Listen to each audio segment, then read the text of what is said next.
Hi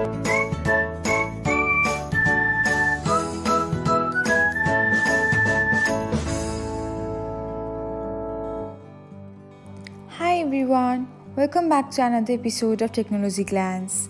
In this video, I'm going to guide you through how you can turn off notifications for new follower on SoundCloud. So, let's get started. Watch till the end and don't forget to subscribe to Technologyglance by hitting the subscribe button and press the bell icon so that you'll never miss another update. Without further ado, let's get started. First of all, open the SoundCloud app on your device. Now tap on the library icon. After that, select the gear button. Now open the notifications option.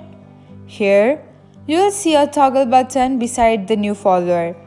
Toggle on the button and that's it.